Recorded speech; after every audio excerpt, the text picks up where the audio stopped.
दोस्तों, आपकी जो भी मनोकामना है, आप अपनी मनोकामना पूरी करने के लिए भगवान के द्वार पर जाते हैं और हाथ जोड़कर अपनी मनोकामना पूरी करने के लिए आशीर्वाद मांगते हो, परंतु वह मनोकामना आपकी पूरी नहीं होती है। इसका कारण यह है कि जो भी इष्ट देव को हम मानते हैं, उसकी पूजा भक्ति हम सच्चे दिल से नहीं करते हैं। और अगर तुम में से कोई बालाजी भगवान को अपने सच्चे दिल से मानते हो तो एक बार कमेंट बॉक्स में जय बजरंगबली जरूर लिखना, और तभी तो ईश्वर को पता लगेगा हम कितने सच्चे हैं और कितने सच्चे दिल से पूजा करते हैं। दोस्तों, मानव जीवन में वास्तुशास्त्र का बहुत अधिक महत्व है।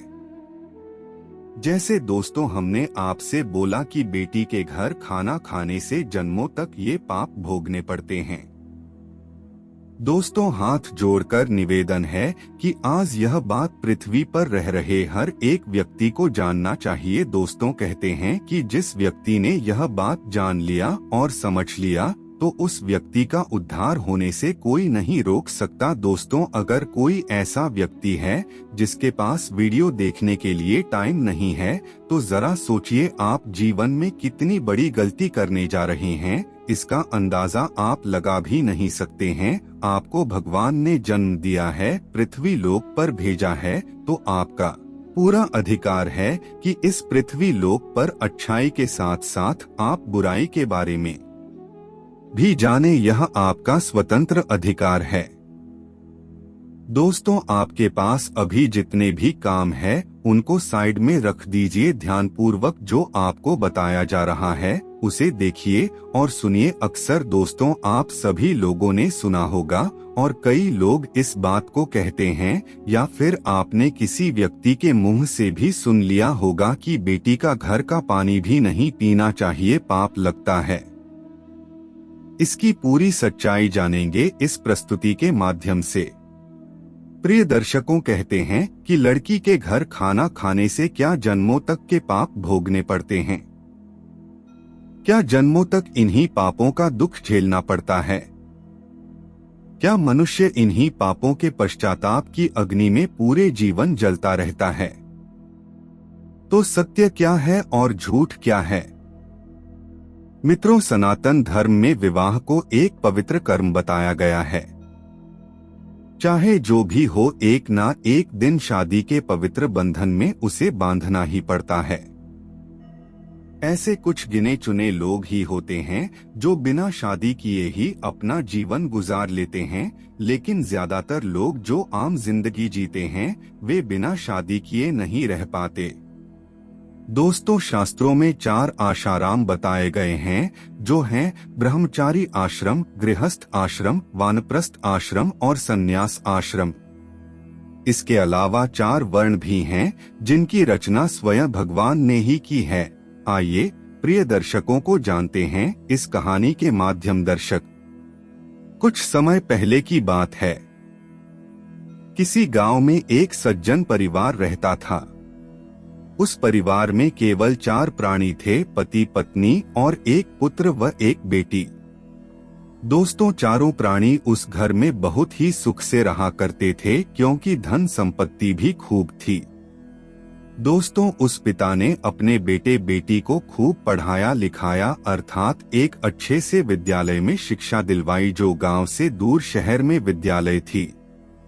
वहां पढ़ने के लिए अपने बच्चों को भेज दी और वही पूरी शिक्षा उस विद्यालय से उन बच्चों ने की।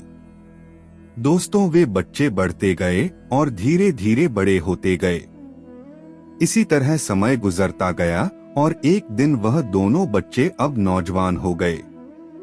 बेटा बेटी की पढ़ाई भी पूरी हो चुकी थी और वे दोनों शादी के लायक भी हो चुके थे। पिता ने बेटे से एक दिन पूछा, तुम्हारे विवाह के लिए रिश्ता लेकर लोग घर पर आ रहे हैं, अब तुम विवाह करो क्योंकि हम भी अपने फर्ज से मुक्त हो जाएं। प्रदर्शक को पिताजी के इस प्रकार कहने पर बेटा कहने लगा, पिताजी क्षमा करना, मैं अभी शादी नहीं कर सकता, मैं आप पर बोझ नहीं बन सकता। पिता ने कहा, क्यों बेटा, विवाह क्यों नहीं कर सकते?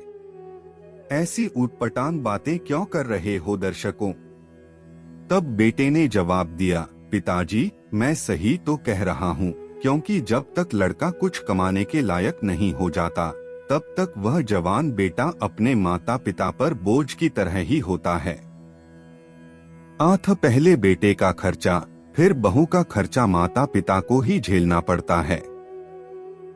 इसलिए जब तक मेरी नौकरी अर्थात पैसा कमाने का कोई भी जरिया हमें नहीं मिल जाता है, जब तक मैं विवाह नहीं कर सकता हूँ। इसलिए मुझे क्षमा करना और विवाह ही करना है तो हमारी छोटी बहन का कर जो आपकी बेटी है। लेकिन मैं ऐसा नहीं कर सकती।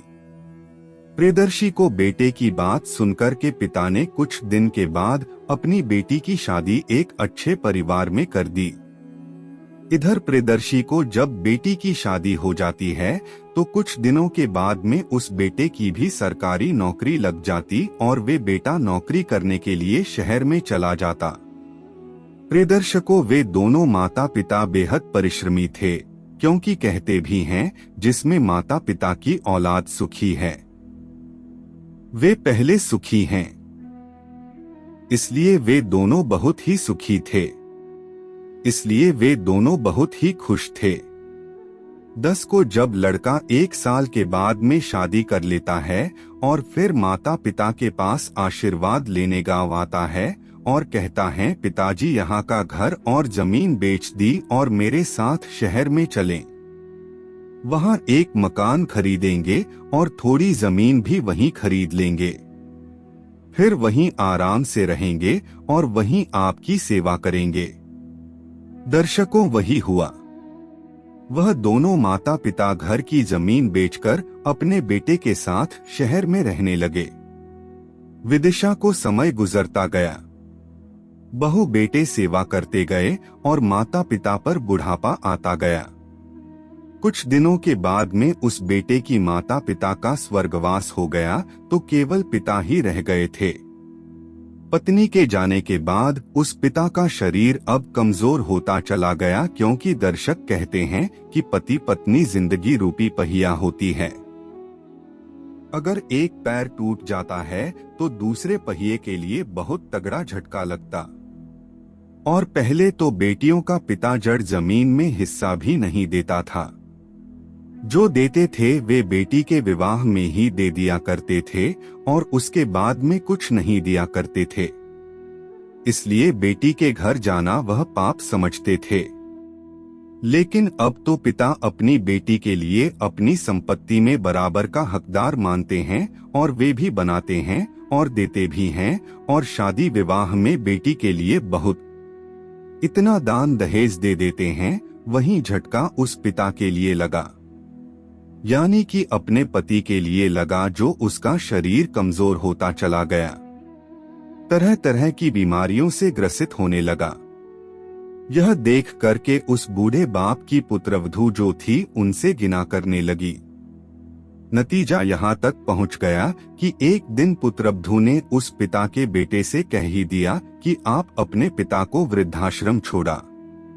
अब मेरे बस की बात नहीं है कि इनकी सेवा कर सकें, क्योंकि इसको अनेक तरह की बीमारियां लग चुकी हैं। मैं नहीं चाहती हूं कि उनकी बीमारियों का प्रभाव मेरे बच्चों के ऊपर पड़े।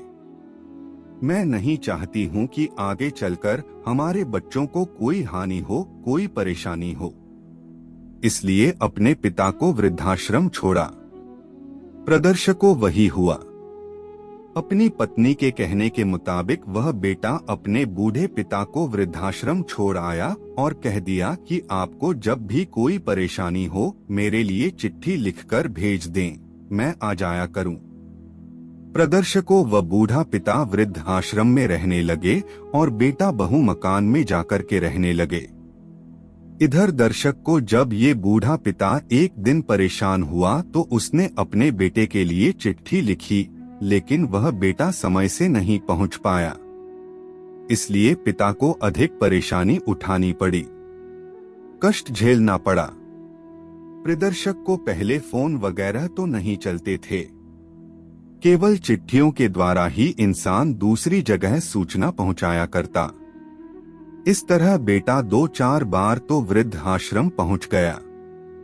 दोस्तों फिर वह अपने पिता के पास चिट्ठी मिलने पर भी नहीं पहुंचा, कभी नहीं गया।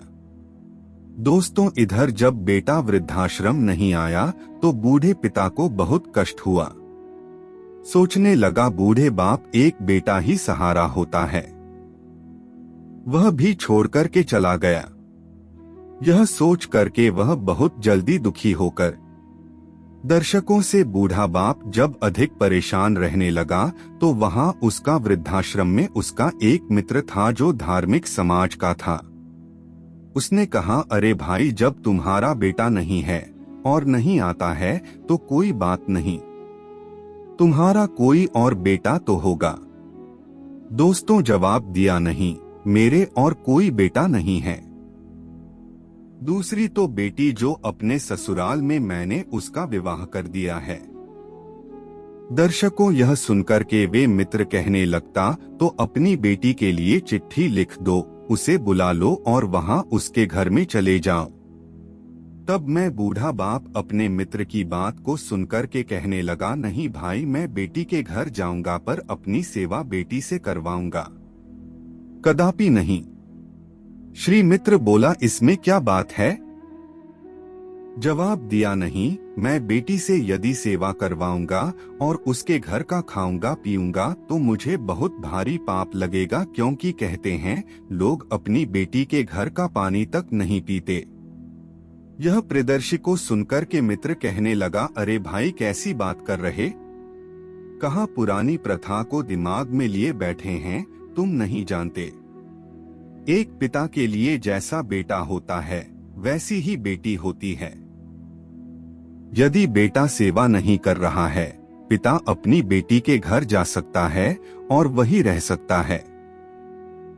दोस्तों इसमें कोई दो राय नहीं है।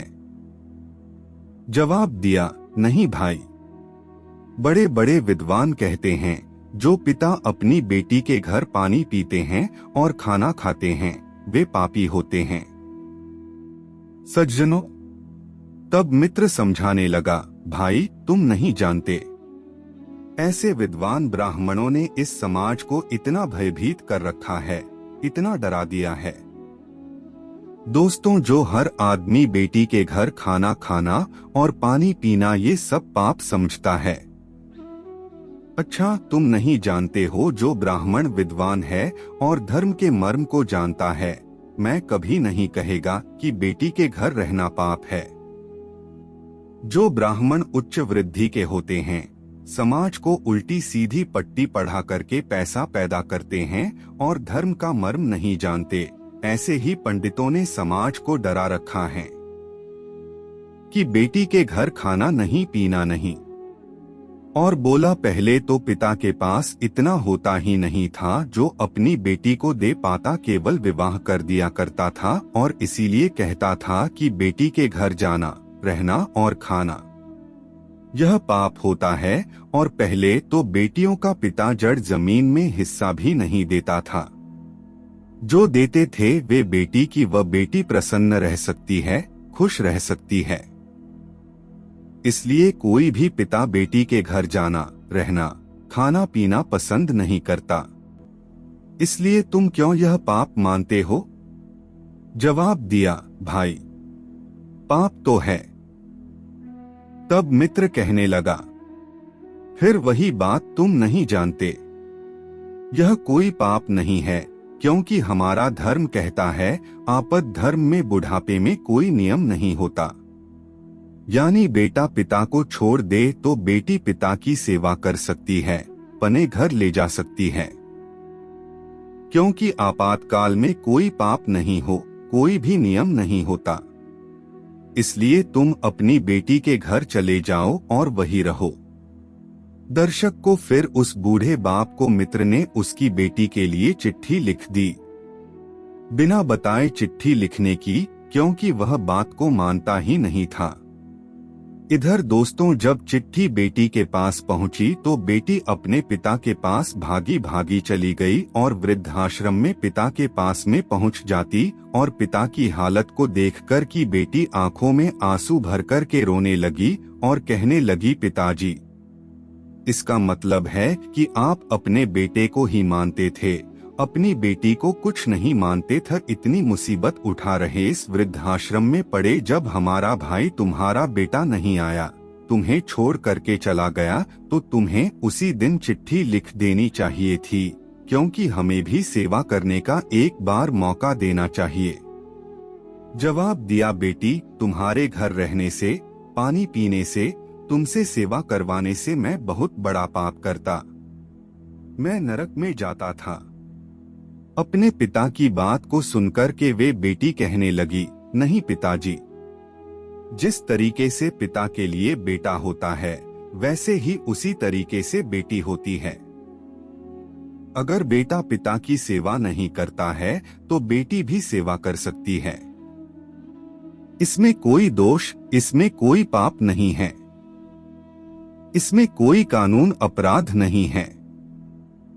पहले के लोग यह समझते थे कि बेटी के घर खाना खाने से, पानी पीने से बहुत बड़ा पाप होता है, क्योंकि उस समय जो हीन वृत्ति वाले ब्राह्मण थे, जो धर्म के नाम पर पैसा पैदा करते थे और धर्म को बिखेरते धज्जियां उड़ाते थे, उन्होंने ही इस समाज में भय पैदा कर रखा है कि बेटी के घर रहने से, जाने से, खाना पीना खाने से पाप लगता है। ऐसा कुछ नहीं। दर्शक को बेटी के ये शब्द सुनकर के जो उसका दोस्त था, जो उसका मित्र था, उसकी आंखों में आंसू आ गए और कहने लगता, बेटी इसलिए मैंने तुम्हारे लिए चिट्ठी लिखी है, तुम धन्य हो। तुम बेटी नहीं, तुम तो इसका बेटा हो। इनको ले जाओ और इसकी सेवा करो। वही बात अपने पिता से कही, पिताजी चलो घर पर चलो, मैं तुम्हारी सेवा करूं। पिता ने बहुत मना किया, लेकिन बेटी नहीं मानी। मित्र ने समझाया, मेरे दोस्त तुम चले जाओ, तुम तो बहुत बड़े भाग्यशाली हो जो तुम्हारे लिए ऐसी बेटी मिली है। प्रिय दर्शकों, हमारी बेटी के वचनों को सुनकर के आज हमारा दिल प्रफुल्लित हो गया कि पिता के लिए बेटी ही सब कुछ नहीं होती, बेटियां भी बहुत खुश होती हैं, क्योंकि जो काम बेटा नहीं कर सकता वो काम बेटियां करके दिखाती हैं। जो आपकी बेटी ने आज कहा है, दोस्तों मैं बहुत प्रसन्न हूं। आपको तो अपनी बेटी को देखकर करके बहुत खुश होना चाहिए, और आप इस बात के लिए पाप कहते हैं। इसको पाप समझती हूं। अरे आप निर्भय होकर के अपनी बेटी के घर चले जाइए, इसमें कोई पाप नहीं, कोई कानून अपराध नहीं।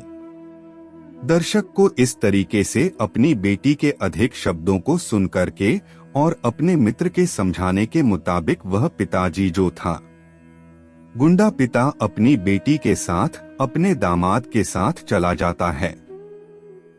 जब बेटी दामाद बड़े खुश थे और घर पर ले जाकर के भी बेटी अपने पिता की सेवा करती है, इलाज करवाती है। दोस्तों और आराम से वे अपनी बेटी के घर में रहने लगे। तो दोस्तों, आप लोगों को एक कहानी कैसी लगी? हमें क्या देखी जाती है कि बेटी के घर जाने से, रहने से, खाना खाने से कोई पाप नहीं होता, क्योंकि पुराने जमाने में जो हीन बुद्धि वाले धर्म के नाम पर जो पैसा पैदा करते थे, जो पंडित ब्राह्मण, जो भी कोई पुजारी, कोई महात्मा धर्म की आड़ को लेकर के पैसा कमाते थे, उन्होंने ही हमारे समाज को बदनाम कर रखा है। उन्होंने ही हमारे समाज में डर भय बना रखा है कि बेटी के घर में जाने से पाप लगता है। प्रिय दोस्तों को तो ऐसा कुछ नहीं है, ये सब गलत है। पहले जमाने में लोग सोचते थे क्योंकि वे अपनी बेटी के लिए अधिक दे नहीं पाते थे, होता ही, और क्योंकि वे अपनी बेटी के लिए अधिक दे रहे पाते थे, होता ही नहीं था, और धन संपत्ति में बेटी को हकदार भी नहीं बनाते थे, इसलिए वह बेटी के घर जाने से समझते थे, इसलिए वह अपनी बेटी के घर जाने से पाप समझते थे। लेकिन आजकल के पिता कानून के तौर पर अपनी बेटी के लिए अपनी संपत्ति में बराबर का हकदार मानते हैं और हिस्सा देते हैं और बेटी के लिए बेटे की तरह मानते हैं। इसलिए बेटी के घर जाने से रहने से कानून भी कोई पाप नहीं समझता है। तो प्रिय दोस्तों को यह कहानी हमको यही बेटी है कि बेटी के घर जाने से रहने से, पानी पीने से या खाना खाने से कोई पाप नहीं है।